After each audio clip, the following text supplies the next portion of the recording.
여기까지 우리는 이제 사도행전을 살펴봤습니다. 사도행전은 말 그대로 사도들의 이 행적을 써놓은 책입니다.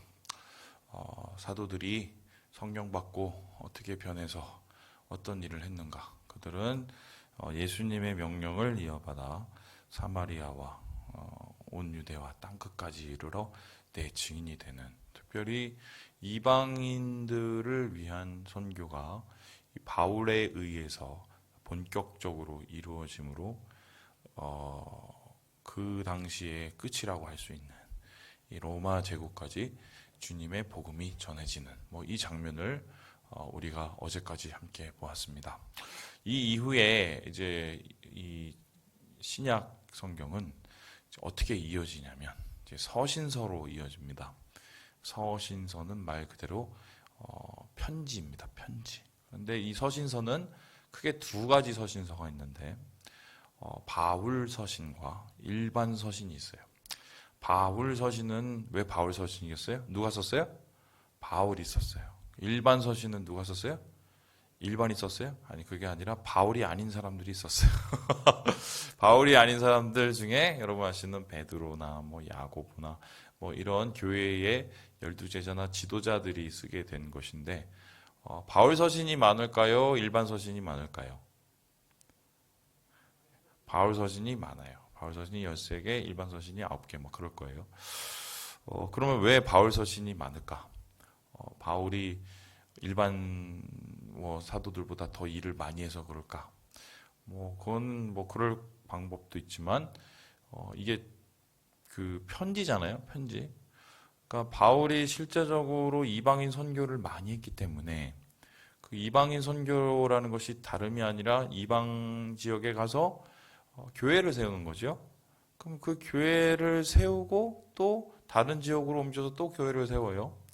그러면 교회를 세운 그 교회는 어떻게 됩니까? 둘 중에 하나인데, 자생적으로 그러한 이 교회를 잘 이어가든지, 아니면은 바울이 보낸 디모데라든가 이런 바울에 관계된 동역자들이 가서 그곳을 또 목회를 하든지 이렇게 이어지는데요. 어쨌든 바울은 책임감이 있었어요. 왜입니까? 자기가 이 선교를 통해서 세운 그 교회들에 대한 아비와 같은 마음이 있었기 때문에 그 교회들을 향해서 하나하나 편지를 쓰게 됩니다. 그래서 로마서는 어디다가 편지를 쓴 거예요? 로마에다 편지를 쓴 거예요. 에베소서는 어디에 썼어요? 에베소 교회에다 쓴 거예요. 그러니까 이제 고린도는 고린도 교회에 쓴 거예요. 이렇게 이제 이어지는데, 그런데 오늘 우리가 살펴볼 첫 번째 바울 서신은 로마서입니다. 로마서.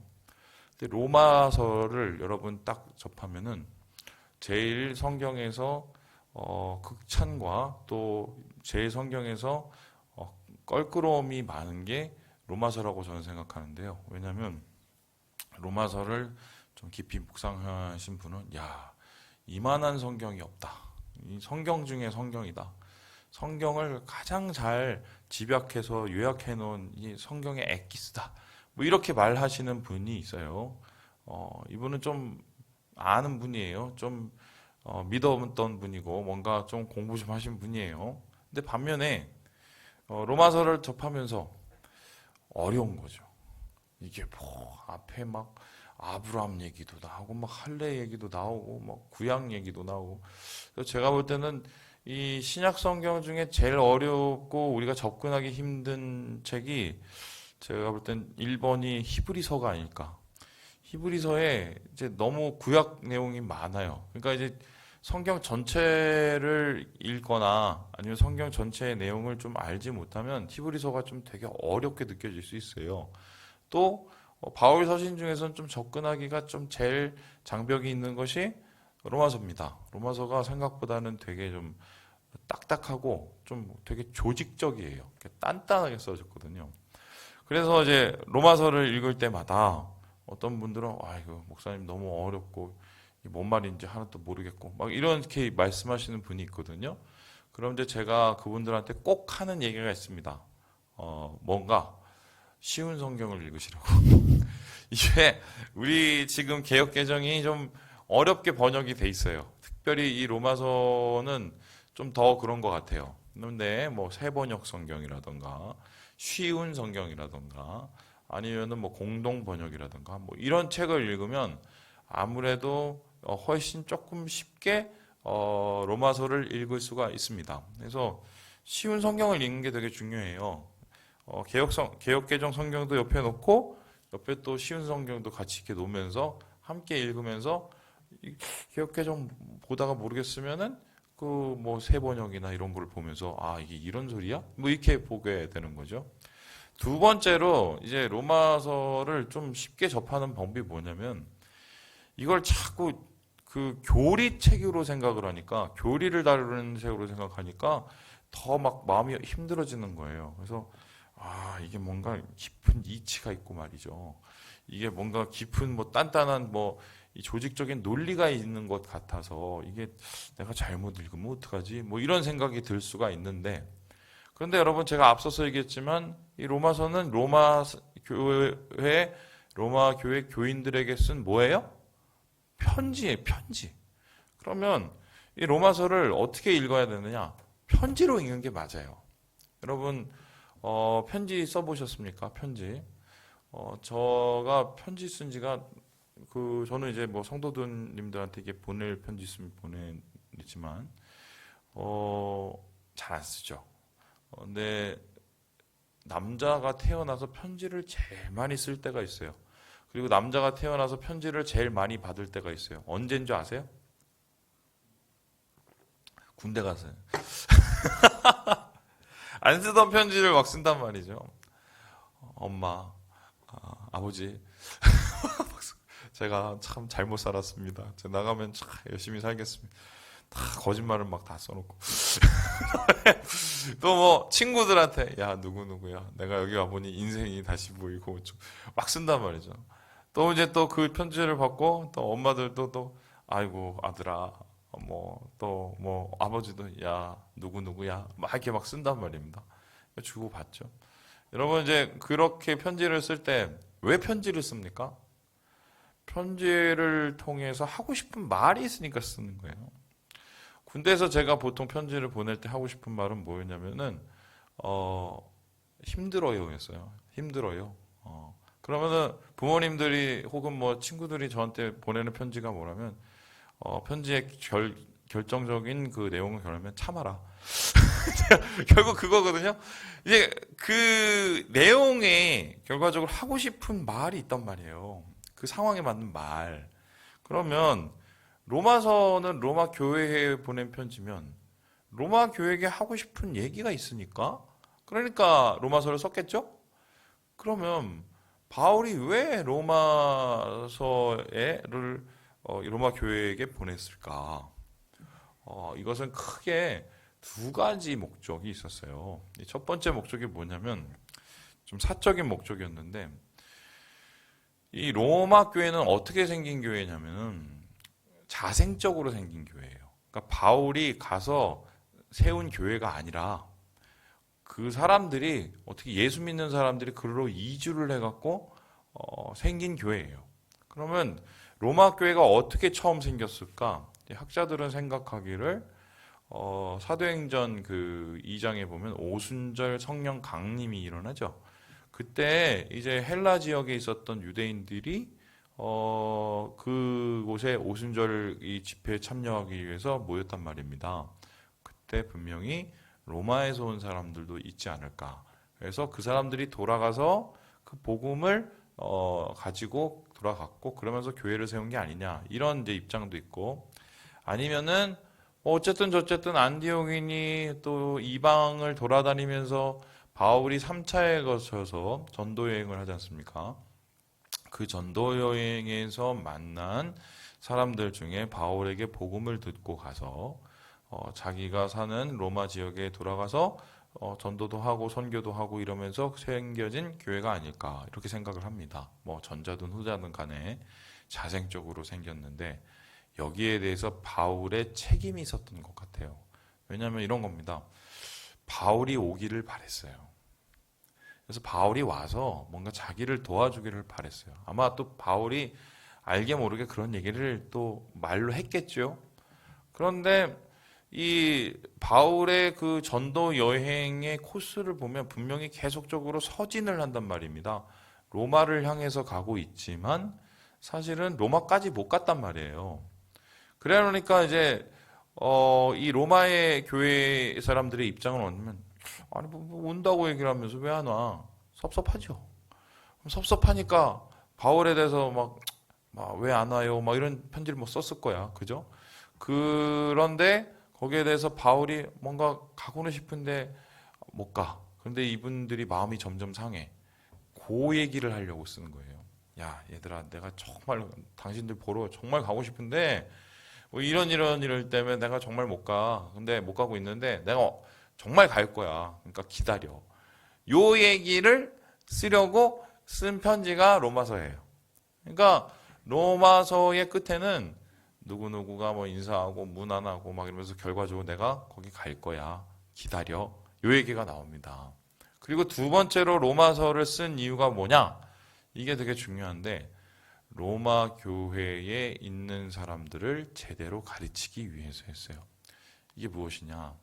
당시에 로마 교회에 있는 사람들의 구성이 유대인 출신의 그리스도인들이 있었던 것 같아요. 왜냐하면은 그 사람들이 뭐 예루살렘에 왔다가 예수를 믿고 아니면 누구를 통해서 예수를 믿더라도 유대인 출신 그리스도인이잖아요.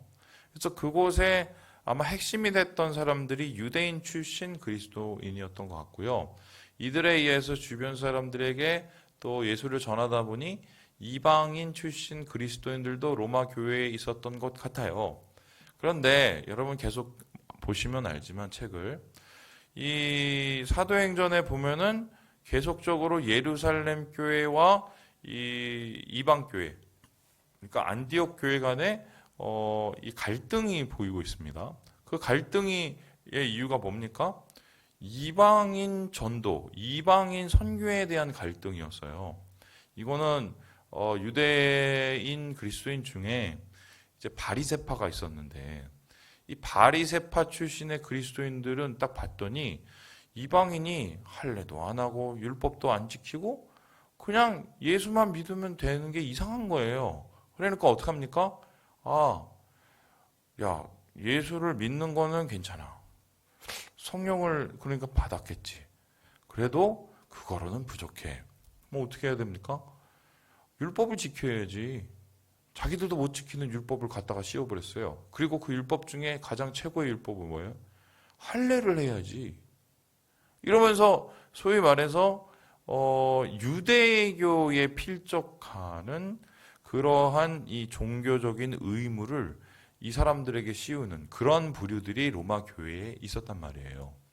그래서 바울은 이미 그것을 예루살렘 교회하고 정리를 했어요. 이방인들은 은혜로 또 하나님을 믿음으로 예수 그리스도를 믿음으로 구원받는 확실하게 정리가 됐는데 아직까지 로마 교회에선 그게 정리가 안 되고 그리고 적잖은 율법주의자들이 교회를 좀 이렇게 되게 어지럽히고 있었던 것 같아요. 그러니까 바울이 이 로마 교회에게 편지를 쓰면서 어떤 얘기를 써야 되겠습니까? 복음이 무엇인가? 복음이 무엇인가? 이 얘기 써야 돼요.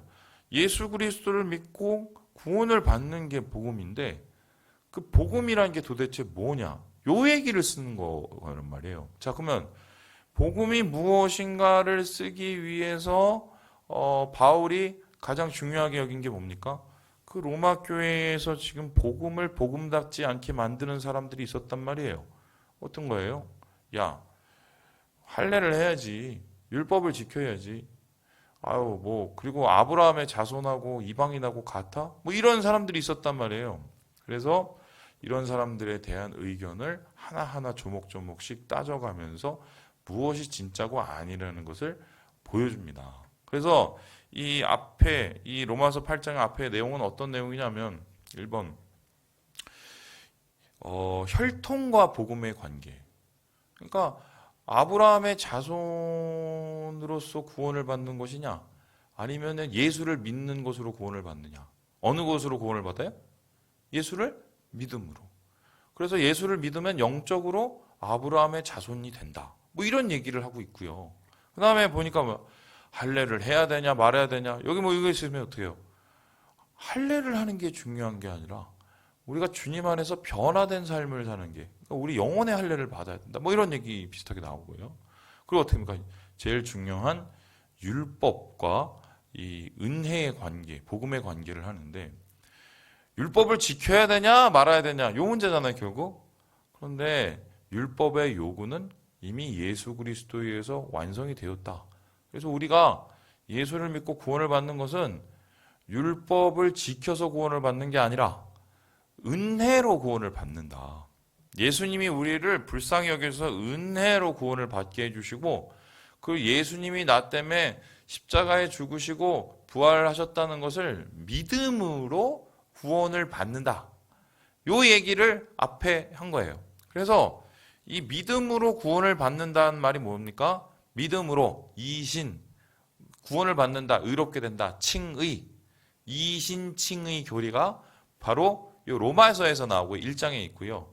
요거를 가지고 가서 로마에 있는 교황과 싸웠던 사람이 누굽니까? 바로 루터란 사람이에요. 1500년 후에.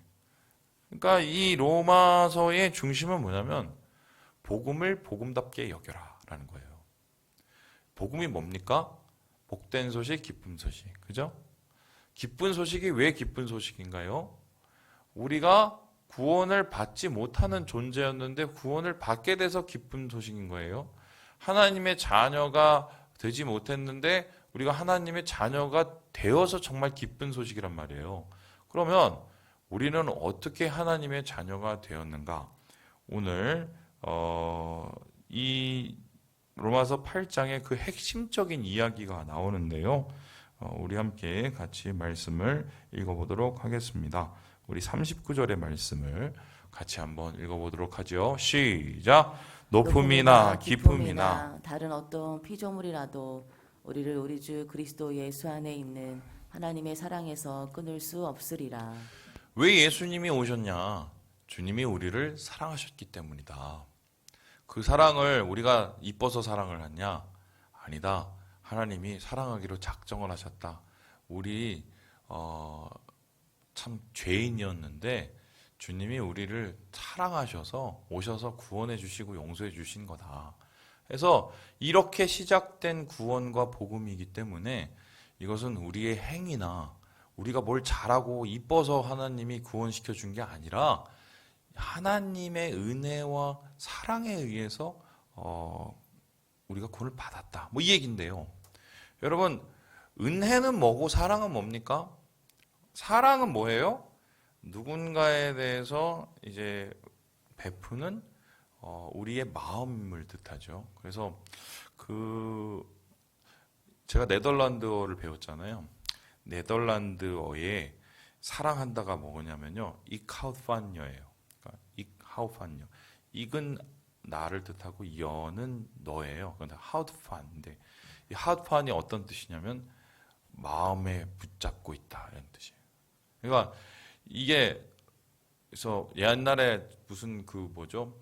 드라마에 보면 내 안에 너 있다 뭐 그런 거 기억나세요? 그거 비슷한데 너희가 내 안에 당신 내 안에 있어. 내 마음에 있어. 뭐 이런 게 이제 사랑인데, 근데 보통의 인간의 사랑은 어떻습니까? 뭔가 마음이 찌릿찌릿하고 막 전기도 찌릿찌릿하고 아니면 뭐 네가 내 자식이고 막 이러니까 사랑을 하잖아요. 근데 하나님의 사랑은 사랑할 게 하나도 없는데 사랑을 해요. 하나님의 사랑할 게 하나도 없는데 사랑하는 그 무조건적인 사랑을 뭐라고 합니까? 은혜라고 그래요. 은혜는 사랑받지 못할 사람을 하나님이 사랑해 주시는 거예요. 그러니까 우리가 예수 그리스도의 은혜로 구원을 받았으니 은혜로 복음을 얻고 은혜로 주님의 아들이 되고 딸이 된 거라는 것입니다. 그래서 하나님이 은혜로 주신 것을 왜 자꾸 거기다가 무슨 율법을 갖다 붙이고 뭐를 갖다 붙이고 그러냐. 그러니까 어떻게 해요? 은혜를 받은 사람은 은혜로 복음을 들어야 된다는 거고요. 그러면 은혜로 복음을 듣고 은혜로 구원을 받은 사람은 그 다음에 어떻게 살아야 되겠습니까? 뭐 어차피 하나님은 나 사랑해 주는데 하나님 나 못 버려. 나 막 어떻게 막 살아도 어쨌든 뭐 나 하나님 나 사랑하니까 나 그냥 살아도 돼. 이게 맞아요? 아니면 야, 나 같은 놈 어떻게 하나님이 사랑하냐? 하나님 어우 대단하신 분이네. 내가 진짜 하나님 기뻐하시는 일을 내가 하고 싶어.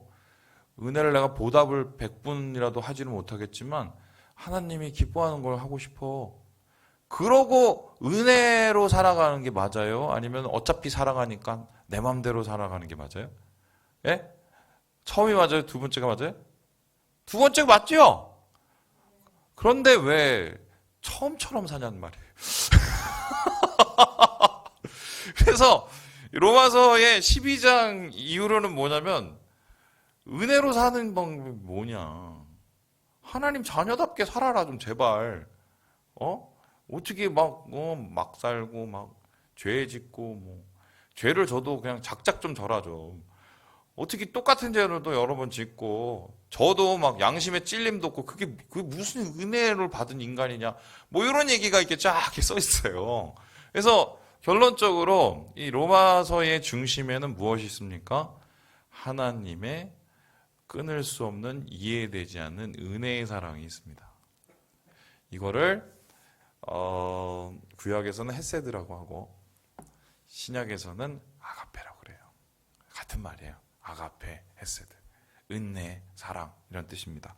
자, 그래서요 결론적으로 이 사람들이 불안하잖아요. 어떻게 불안합니까? 아유, 내가 복음을 들어서 구원을 받았는데 내가 막 율법을 지키고 막 이렇게 해야 내가 나중에 이렇게 천국에 들어가는 거야. 뭐 이런 고민을 하지 않습니까?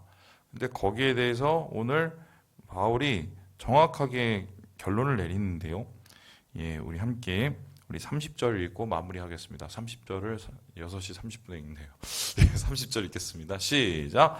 또 미리 정하신 그들을 또한 부르시고 부르신 그들을 또한 의롭다 하시고 의롭다 하신 그들을 또한 영화롭게 하셨느니라. 그러니까 하나님이 한번 부르시고 사랑하시기로 작정한 사람은 하나님이 우리를 영화롭게 영화가 뭔지 배웠죠? 우리 주일날 여러분 주일날 설교는 되게 중요한 설교입니다.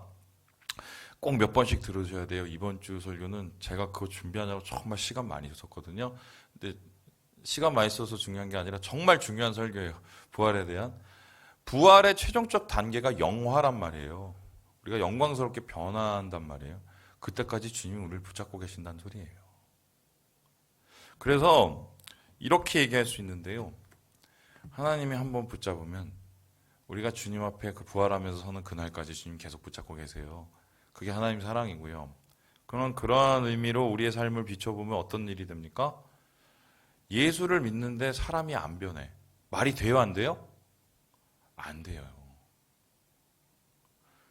물론 사람이 살다가 좀 이렇게 망가질 수도 있고 뭐 엉망이 될 수도 있고 그런데 진짜 예수를 제대로 믿고 은혜를 마음속에 누리면 변하는 게 이게 너무 자연스러운 거란 거예요. 예, 말씀을 마칩니다. 그러니까 여러분 제발 자꾸 그 은혜롭지 못한 말에 시달리지 마시고요. 하나님의 은혜로운 말에 붙잡힌 바 되셔야 돼. 사탄이 하는 말이 결론적으로 뭐냐면 너는 뭐 그따위야 뭐 아니라든가 아니면 너는 최고야 라든가 둘 중에 하나예요. 근데 결론적으로 뭐냐? 교만하게 해서 은혜에서 멀어지게 하든가 아니면 죄져 갖고 은혜에서 멀어지게 하든가 그거예요 결국. 그래서 주님 앞에서 이 은혜로 서시고 로마 교회에게 주셨던 풍성한 하나님의 사랑으로 오늘 하루를 승리하시는 우리 모든 형제 자매들 되시길 주님의 이름으로 축원합니다.